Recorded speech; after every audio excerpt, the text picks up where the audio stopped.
बात करेंगे Helen Corbin shelter के एपिसोड 2 के बारे में। लास्ट वीडियो में मैंने इसका एपिसोड 1 एक्सप्लेन किया था जो कि काफ़ी अच्छी थी। तो जिन लोगों ने एपिसोड 1 की वीडियो नहीं देखी मेरी वाली, तो यार प्लीज़ जाके देख लेना। फिलहाल सीधे आते हैं एपिसोड 2 पे। Let start and welcome to series verse. Episode 2 start होता है जहां मिकी और आर्थर को पता चलता है कि स्ट्रेचर पर एस्ली नहीं थी, बल्कि वो कोई डॉक्टर कैंट था जिसकी किसी ने पिटाई कर दी थी। और वो एस्ली के डैड नहीं थे, क्योंकि एस्ली की डैड की मौत 4 साल पहले हो गई थी और मिस कैंट ने कहा था कि उसकी कोई बेटी नहीं है। मिकी और आर्थर को लगता है कि डॉक्टर कैंट की पिटाई करने वाला और एस्ली को गायब करने वाला बंदा एक ही है। इन दोनों का आपस में कनेक्शन जरूर होगा ना। ये दोनों जेल में होते हैं और मिकी को बुरा लगता है क्योंकि उसकी वजह से आर्थर जेल में है। मिकी बोलता है कि अब वो अकेला ही जाएगा क्योंकि वो अपने लिए उसे और एमा को खतरे में नहीं डाल सकता। बट आर्थर बोलता है कि उसने ये सब अपनी मर्जी से किया है और एस्ली को उनकी ज़रूरत है। कुछ टाइम बाद सीरा मिकी को छुड़ाने पहुंचती है, जहां सीरा की मुलाकात हैना से होती है जो कैन की वाइफ होती है। और सीरा हैना को बताती है कि ब्रैड के मौत के बाद वो कुछ टाइम के लिए वापस आई है मिकी का ख्याल रखने के लिए। बट हैना थोड़ी सरप्राइज होती है क्योंकि सीरा कैन की एक्स होती है और कैन ने सीरा के वापस आने वाली बात उसे नहीं बताई थी। और बाद में इस बात को लेकर कैन और हैना में झगड़ा भी हो जाता है। खैर, तो सीरा मिकी को बताती है कि डॉक्टर का फ़ोन आया था और परसों उसकी मॉम आ रही है। बट वो नहीं चाहती कि जब उसकी मॉम आए तो वो जेल में रहे। उनका इलाज अभी पूरा नहीं हुआ है, पर अभी वो ठीक है। अदर हैंड अपने को एमा को दिखाते हैं जो उस बटरफ्लाई वाले टैटू को मिटाने की कोशिश कर रही होती है, बट वो मिटा नहीं पाती। देन अपन देखते हैं कि ट्रॉय रिचल से बात करता है और रिचल के सामने एस्ली का गन होता है। तभी रेचल को लगता है कि बाहर कोई है और जब रेचल चेक करती है तो उसके घर का दरवाज़ा खुला होता है, बट वहाँ कोई नहीं होता। अगले दिन मिकी एमा को बताता है कि उसे लगता है कि डॉक्टर कैंट पर हमला करने वाला और एस्ली को गायब करने वाला बंदा एक ही है। शायद उसे लगा होगा कि वो एस्ली के पेरेंट्स हैं, उन्हें जाकर डॉक्टर कैंट से बात करनी होगी। और फिर आगे ये लोग देखते हैं कि स्कूल में डिलन सेक्स की फ़ोटो रखी हुई है। देन मिकी जाकर मार्था से मिलता है, जहाँ उसे पता चलता है कि एस्ली ने स्कूल से अपना नाम वापस ले लिया है और उसने जाने से पहले उन्हें कुछ नहीं बताया। शायद कोई पर्सनल रीज़न होगा। तभी मार्था को मिस्टर वी का रेजिग्नेशन लेटर मिलता है। ये वही बंदा होता है जिसे बैट लेडी ने मारा था। और मार्था समझ जाती है कि मिस्टर वी मर चुका है और उसे ये भी पता होता है कि उसे किसने मारा। और फिर मार्था मिस्टर वी के ऑफिस में आती है और उसका सिस्टम एक्सेस करने की कोशिश करती है, बट वो नहीं कर पाती। और यहाँ मार्था को एस्ली की कुछ फ़ोटोज़ मिलती है जिसमें वो बैठी होती है और वो काफ़ी डरी हुई होती है। खैर, तो मार्था क्लास में सबको हिस्ट्री का एक प्रोजेक्ट देती है जिसमें उन्हें 12th सेंचुरी का कोई कैरेक्टर चुनना होता है और उस पर रिसर्च करके एक रिपोर्ट तैयार करना होता है। और रेचल अपना पार्टनर मिकी को चुनती है।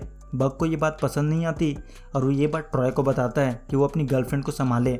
देन अपने को दिखाते हैं कि मिकी और उसके दोस्त हॉस्पिटल पहुंचते हैं, जहां इनकी मुलाकात मिस कैंट से होती है। बट मिस कैंट एस्ली को नहीं पहचानती। मिकी उन्हें बताता है कि उन्हें लगता है कि उनके हस्बैंड को मारने वाला और उसके दोस्त को गायब करने वाला एक ही शख्स है। मिस कैंट बताती है कि जिसने उसके पति के साथ ये किया है उसके फेस पर ऑक्टोपस का टैटू बना हुआ था। और फिर रात में मिकी देखता है कि उसके डैड का हेड और डिलन सेक्स का हेड सेम है। मिकी जाकर इस बारे में सीरा से पूछता है और सीरा उसे बताती है कि उसके डैड और डिलन एक ही लीग में थे और डिलन के गायब होने के कुछ हफ्तों बाद ही उसके डैड उस घर में गए थे। और फिर कुछ टाइम बाद एमा मिकी के घर आती है और फिर ये दोनों घूमने फिरने बाहर जाते हैं। और एमा मिकी से उसकी मॉम के बारे में पूछती है कि वो अपनी मॉम की बात कभी नहीं करता। मिकी बताता है कि उसकी मॉम का एक क्लिनिक में डिप्रेशन का इलाज चल रहा है। वो एक प्रोफेशनल टेनिस प्लेयर थी, बट वो गेम के प्रेशर को हैंडल नहीं कर पाई और अगर वो नहीं जीतती तो उनका सब कुछ छीन जाता। और उनके रिटायर होने का एक रीज़न उसके डैड भी थे, क्योंकि उन दोनों को प्यार हो गया था। और फिर मिकी एमा से उसकी मॉम के बारे में पूछता है, बट एमा उसे कुछ नहीं बताती। और एमा यहाँ पर मिकी को अपने टैटू के बारे में बताने की कोशिश करती है, बट तभी यहाँ पर वो गंजा आदमी आ जाता है जिसे एमा और आर्थर ने बैट लेडी के घर के बाहर देखा था और वो इन दोनों को देख रहा होता है। और फिर मिकी उसके पीछे भागता है और जैसे तैसे करके उसे पकड़ लेता है। मिकी जानना चाहता था कि वो उन लोगों का पीछा क्यों कर रहा है, बट वो बंदा बोलता है कि अभी वो सच सुनने के लिए रेडी नहीं है और अगर उसने उसके बारे में किसी को बताया तो वो उसके दोस्त को मार देगा। आगे एमा मिकी से पूछती है कि बैट लेडी ने उससे जो कहा उसके डैड के बारे में, क्या वो सच में यकीन करता है कि उसके डैड जिंदा है। मिकी बोलता है कि उसने अपने डैड को अपनी आंख के सामने मरते हुए देखा था। सबको लगता है कि उसके डैड मर चुके हैं, पर सच केवल वो जानती है और वो चाहता कि यही हो और उसके डैड जिंदा हो। खैर, तो अगले दिन मिकी सीरा के साथ अपनी मॉम को लाने पहुंचता है, जहाँ डॉक्टर सिपी इन दोनों को बोलते कि किटी ठीक है, बट देखना कि उसे किसी तरह का स्ट्रेस ना हो। और फिर किटी बाहर आती है और मिकी और सीरा से मिलती है। सीरा किटी को बोलती है कि वो 2 दिन के लिए होटल में शिफ्ट हो रही है ताकि वो दोनों साथ में वक्त बिता सके।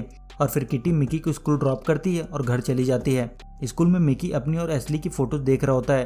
तभी वो नोटिस करता है कि एस्ली किसी को देखकर डर रही होती है।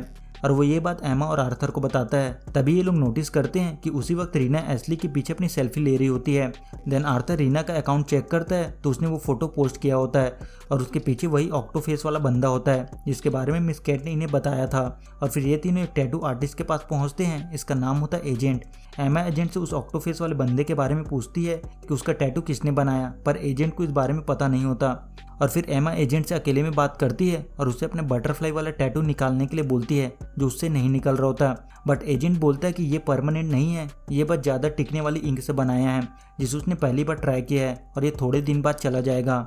और फिर एमा के जाने के बाद एजेंट अपनी एक एल्बम निकालता है और इसमें वही ऑक्टोफेस वाले बंदे की फोटो होती है और एजेंट उस फोटो को जला देता है। खैर, तो मिकी जब अपने घर पहुंचता है तो वो देखता है कि उसकी मॉम घर पर नहीं है और उसे डॉक्टर का मैसेज मिलता है कि किटी से कांटेक्ट नहीं हो पा रहा है। सो मिकी सीरा को फ़ोन करता है और फिर ये दोनों किटी के कार को ट्रैक करते हुए एक जगह पर पहुंचते हैं। इसका नाम होता है पैटरसन। बट जब ये दोनों वहाँ पहुँचते हैं तो कार में कोई नहीं होता और फिर मिकी अपनी मॉम को ढूंढता है और उसे उसकी मॉम मिल जाती है। वो कोने में बैठकर रो रही होती है और वो बोलती है कि उसने ट्राई किया पर वो नहीं कर पाई। अदर एंड वो गंजा मिकी के घर पर आता है और उसके लैपटॉप से फाइल कॉपी करता है। तभी यहाँ आर्थर आ जाता है, जिसके बाद अपने को बैट लेडी को दिखाते हैं और वो कैमरे में मार्था को देखती है। मार्था बैट लेडी के घर के पास एक कब्र के पास पहुंचती है। उस टकले ने मिस्टर वी को यहीं दफनाया था और मार्था यहाँ बैट लेडी को देखती है। वहीं ट्रॉय जाकर अपने डैड का लैपटॉप चेक करता है और उसमें सीरा का अकाउंट खुला होता है और उसे सीरा और उसके डैड कैन के रिलेशन के बारे में पता चलता है। देन अपने को रेचल को दिखाते हैं जो वेटिंग रूम नाम की एक जगह पर पहुंचती है और यहाँ एक लॉकर होता है और जब रेचल उस लॉकर को खोलती है तो उसमें एक बैग होता है और उसमें काफ़ी सारे पैसे होते हैं और इसमें एस्ली के आईडी और पासपोर्ट होते हैं जो अलग अलग नाम से होते हैं। तभी यहाँ ऑक्टोफेस वाला बंदा आता है और वो बोलता है कि ये चीज़ें उसकी नहीं है और एपिसोड 2 यहाँ से खत्म हो जाता है। सो वीडियो को यहीं एंड करते हैं। पसंद आए तो लाइक और शेयर कर देना। मिलते हैं अगले वीडियो में, तब तक के लिए गुड बाय।